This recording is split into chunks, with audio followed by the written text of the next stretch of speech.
साडी सुर संभली असा संगीतिया कान आए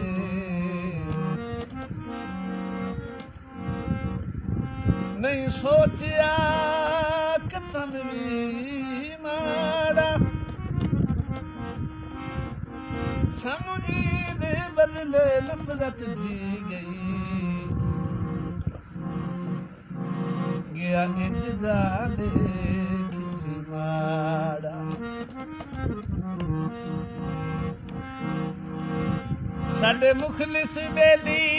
बन दुश्मन गए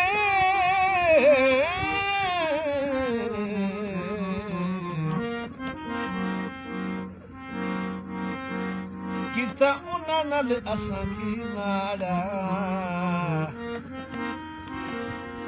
इसरार भी कई ते दोष नहीं आई अज़ल नसीब भी माड़ा